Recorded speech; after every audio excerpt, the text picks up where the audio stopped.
Look at her arm. What kind of freak tattoo is that? One of the recruits whispered, smirking as the waitress walked past. Looks like she got it in prison, another muttered under his breath, prompting low, mocking laughter from the booth full of young army trainees.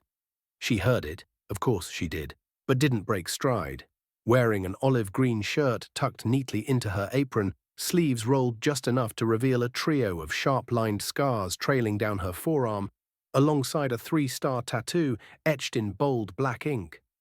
She moved with silent precision, sliding steaming cups of black coffee onto the table, not flinching, not reacting. She didn't need to respond. She'd heard worse, much worse. Her name tag just read Hale. No first name, no smile, just the kind of woman who'd seen enough of the world to have no time left for pretending. She was tall, calm, posture straight as if she were still standing on duty.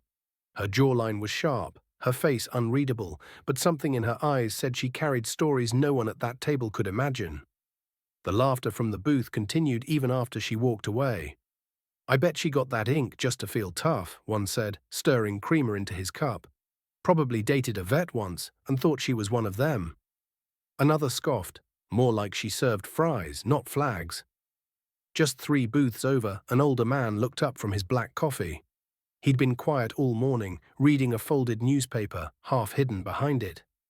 Grey hair cropped military short, deep creases around his eyes, and a presence that didn't ask for attention but commanded it anyway. His uniform was pressed crisp, ribbons neatly displayed.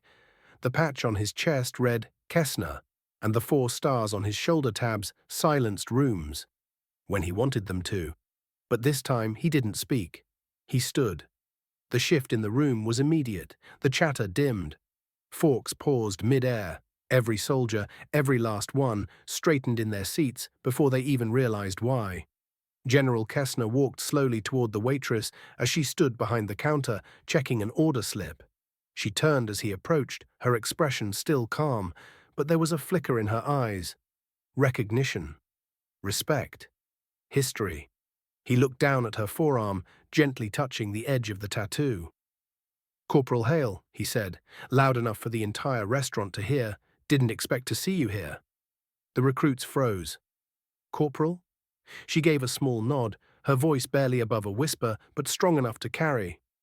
"Didn't expect to be seen, sir." He turned, now addressing the entire booth of young soldiers. His voice hardened. "You think she's just a waitress? Just a girl with ink? Let me educate you." They didn't blink. She served under my command in Kandahar. She was 22, led a recon team that got ambushed outside the southern border, took shrapnel to her leg, stitched herself up in the dirt, and still dragged 2 wounded soldiers through enemy fire back to extraction. One of them was my son. The silence grew heavier. One recruit lowered his gaze. Another fidgeted with his fork, suddenly unable to meet her eyes. "Those scars you laughed at," the general continued. "She earned them holding the line while bleeding out. She refused morphine so she could stay sharp in case backup never arrived. And when we landed the bird, she was still giving orders." Hale stood there, shoulders square. She didn't smile, didn't bask in the revelation. She didn't need to. Her silence had always been louder than their words. "She refused a Purple Heart," Kessner added, turning back to her. "Said it didn't belong to her, said it belonged to the ones who didn't make it home." A long breath passed through the room. "You don't know what service looks like," the general said, scanning the table, "because real warriors don't walk around bragging. Sometimes they serve breakfast.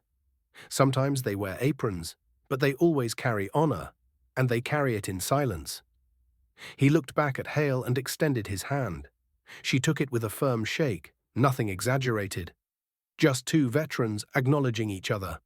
Then, without another word, General Kessner turned and exited the diner, every patron watching him walk through the glass doors, sunlight hitting the medals on his chest. The recruits didn't finish their food. One stood and offered to cover her meal. Another mumbled, "I'm sorry," barely audible, but it was enough. The one who had laughed the loudest. He didn't speak again, just stared down into his half-empty cup like he saw a ghost. Hale went back to pouring coffee, serving plates, wiping down booths. Not because she had to. Because that's who she was. A soldier in any uniform, a protector in every room. Her battles might have been behind her, but her discipline never left. And from that day on, no one who sat in that booth whispered when she passed, because now they knew. She wasn't just a waitress, she was a warrior. Before we wrap up the story, let us know in the comments. Where are you watching from? We'd love to hear. So scars are not shame, they're survival. Never measure a person's worth by their title or task, because the quietest person in the room might be the one who carried the heaviest load. If this story touched you, subscribe to the channel, hit that like button, and drop a karma in the comments below.